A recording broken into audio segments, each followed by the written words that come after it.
quiero que pienses en el momento más cobarde de tu vida.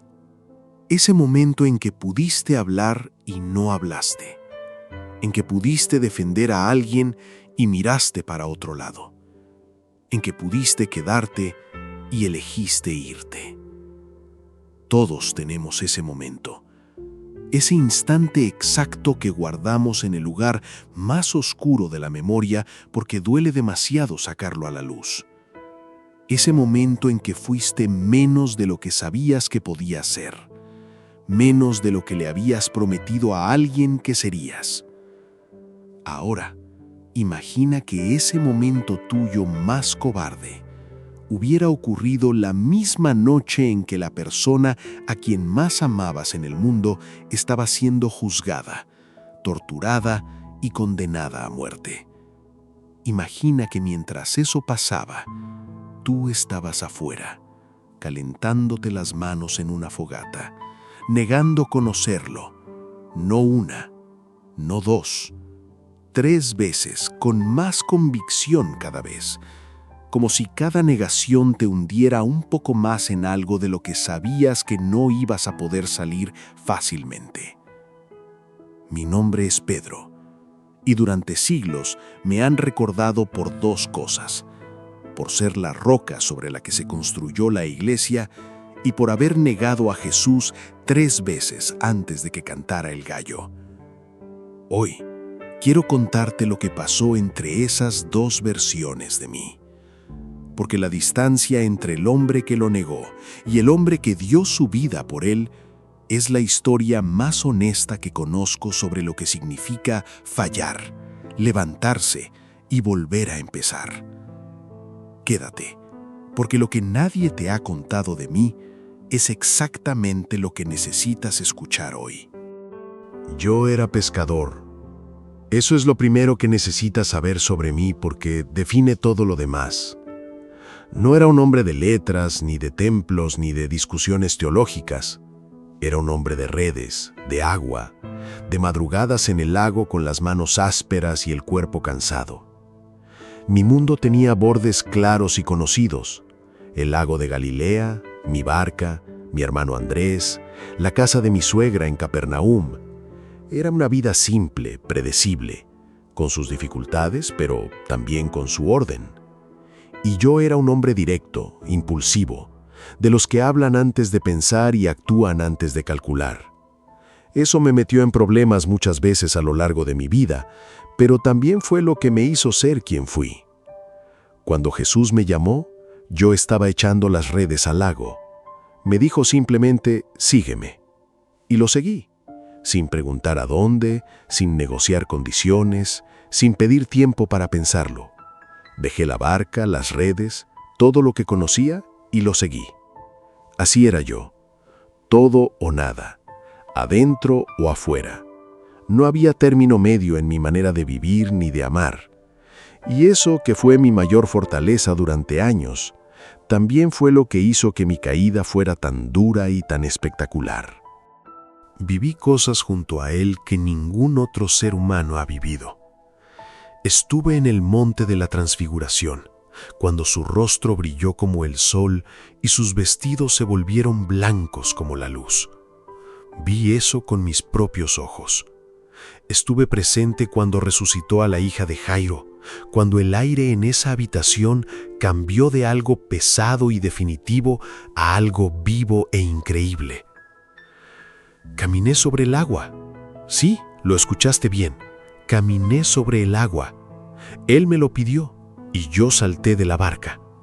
Y por un momento que todavía no termino de entender completamente, caminé sobre el agua hacia él.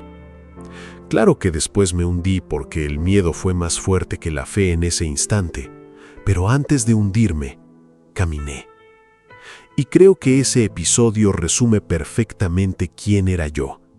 El tipo que salta de la barca cuando nadie más lo haría, pero que a mitad del camino empieza a mirar las olas en lugar de mirar a Jesús y se hunde. Valiente hasta el punto en que el miedo llega. Y entonces, humano. Completamente, torpemente, dolorosamente humano. Lo que yo no sabía en ese momento es que esa misma combinación, ese mismo patrón de valentía seguida de miedo, seguido de hundimiento, iba a repetirse una vez más, en la noche más importante de mi vida. La última cena. Estábamos todos reunidos y había una tensión en el aire que ninguno de nosotros sabía exactamente cómo nombrar, pero que todos sentíamos. Jesús habló de su muerte, de ser entregado, de irse. Y yo, fiel a mi manera de ser, salté primero. Le dije que aunque todos lo abandonaran, yo no lo abandonaría, que estaba dispuesto a ir con él tanto a la cárcel como a la muerte. Lo dije en serio, no era actuación ni exageración. En ese momento, sentado a esa mesa, con esa comida y esa copa y esa presencia que llenaba todo el espacio, lo decía completamente en serio. Y él me miró con esa mirada que tenía, la que veía más allá de lo que uno decía y llegaba directo a lo que uno era, y me dijo algo que me heló la sangre. Pedro, antes de que el gallo cante hoy, me habrás negado 3 veces. Yo lo rebatí. Le dije que no, que eso no pasaría, que él estaba equivocado sobre mí. Pero había algo en su voz, una certeza tranquila y sin crueldad, que me dejó con una incomodidad que no pude sacudir durante toda la noche. Como cuando sabes en el fondo que alguien tiene razón sobre ti, aunque no puedas admitirlo todavía. Después de la cena, fuimos al huerto de Getsemaní. Jesús se alejó a orar y nos pidió que nos quedáramos despiertos con él. Y yo me quedé dormido. 3 veces me encontró durmiendo. 3 veces, en la noche en que él más necesitaba que alguien estuviera presente y consciente a su lado, yo me quedé dormido, no por falta de amor, por cansancio, por confusión, por esa pesadez que a veces cae sobre uno cuando el alma no sabe cómo procesar lo que está viviendo, pero dormido al fin. Y cuando llegaron los soldados y lo arrestaron, reaccioné como siempre reaccionaba ante las situaciones extremas, impulsivamente. Saqué una espada y le corté la oreja a uno de los siervos del sumo sacerdote. Defensa ciega, sin plan, sin estrategia, solo reacción. Y Jesús, incluso en ese momento, incluso mientras lo estaban arrestando, se detuvo a sanar la oreja que yo había cortado, como diciéndome sin palabras que ese no era el camino, que nunca había sido el camino, que la espada no era la respuesta que yo creía que era. Y entonces se lo llevaron, y yo me quedé parado, con la espada en la mano, completamente inútil, viendo cómo desaparecía entre las antorchas y las sombras. Lo seguí de lejos. No me fui. Eso es algo que quiero que notes. No me fui.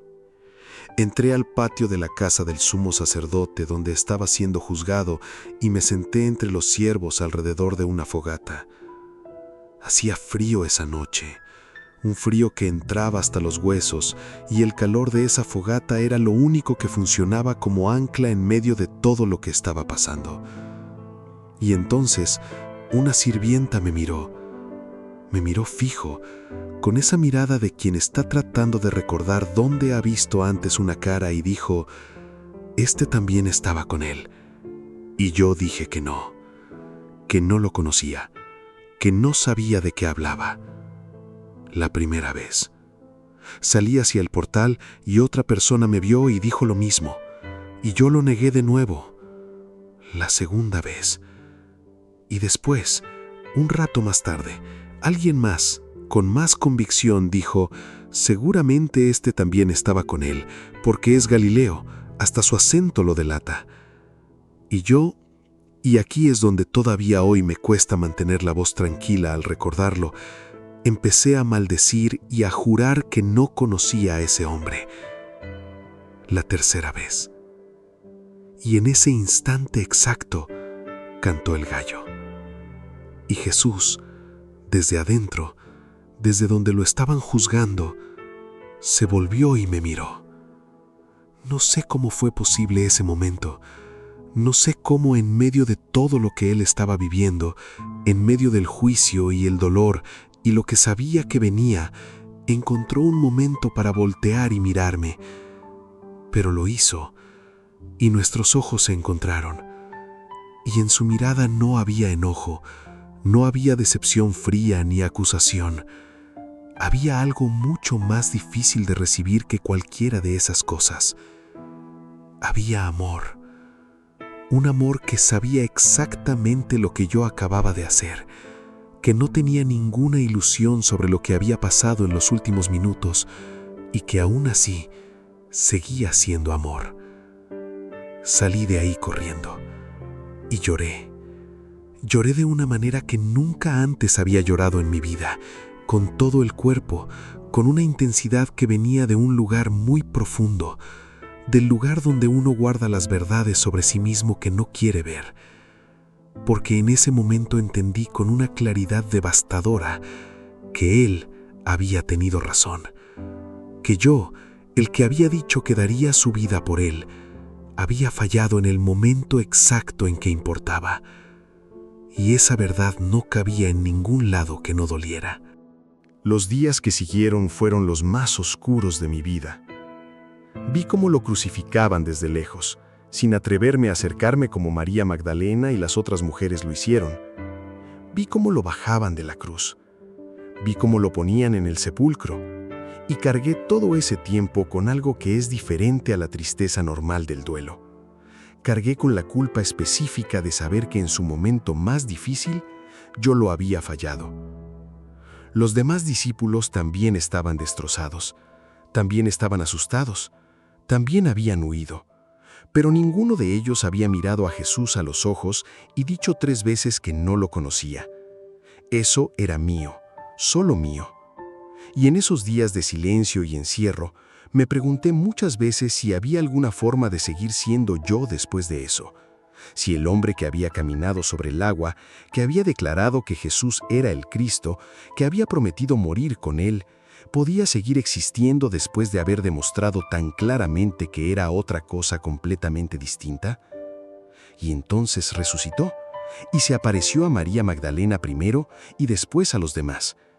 Y cuando finalmente estuve frente a él, cuando sus ojos volvieron a encontrar los míos, esta vez sin la fogata, sin el frío, sin los soldados alrededor, esperé lo peor. Esperé la conversación difícil, el reproche, la destitución, el «ya no eres el indicado para lo que tenía pensado para ti». Pero lo que pasó fue completamente diferente. Me preguntó, ¿me amas? 3 veces me preguntó, una por cada negación. Y 3 veces le respondí que sí. Y 3 veces me dio una misión. Apacienta mis corderos, cuida mis ovejas, sígueme. No borró lo que había pasado, no fingió que no había ocurrido, pero tampoco lo usó para definirme ni para descartarme, lo usó para restaurarme. 3 preguntas respondiendo a 3 negaciones. Una simetría perfecta de gracia que solo él podía diseñar. Y en ese momento entendí algo que cambió todo, que mi peor noche no era el final de mi historia, era solo el capítulo más oscuro de una historia que todavía tenía mucho por escribir. Quiero preguntarte algo antes de que te vayas. ¿Hay alguien en tu vida a quien hayas fallado en el momento en que más te necesitaba?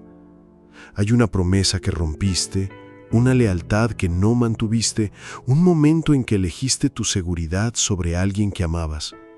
Y has cargado con eso desde entonces, creyendo que ese momento te define para siempre, que esa es la verdad final sobre quién eres. Si es así, quiero que escuches esto con toda la atención que puedas.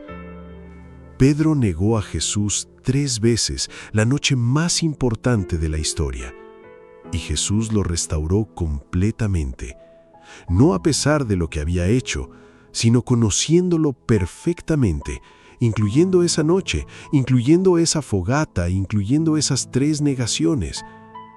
Tu peor momento no es la versión final de ti. Es solo el momento más oscuro de una historia que todavía está siendo escrita. Escríbeme en los comentarios. Cuéntame, aunque sea con una sola palabra, si estás cargando algo que sientes que ya no tiene solución. porque hay miles de personas escuchando esto ahora mismo que necesitan saber que la restauración es real, que el fracaso no es el final y que el amor que te busca 3 veces después de que fallaste 3 veces es el amor más real que existe. Esta fue mi confesión, la historia de un hombre que prometió todo, lo falló todo y fue restaurado de todas formas, no porque lo mereciera, sino porque el amor que lo buscaba era más grande que el miedo que lo había hundido. Si esta historia removió algo dentro de ti, si reconociste en mi cobardía algo de tu propia humanidad, suscríbete a Confesiones Bíblicas. Cada semana, otra voz de la Biblia se sienta contigo a contarte lo que nunca te habían contado, porque todos en algún momento negamos algo o a alguien importante, y todos merecemos la oportunidad de que nos pregunten 3 veces si amamos. Nos vemos en la próxima confesión.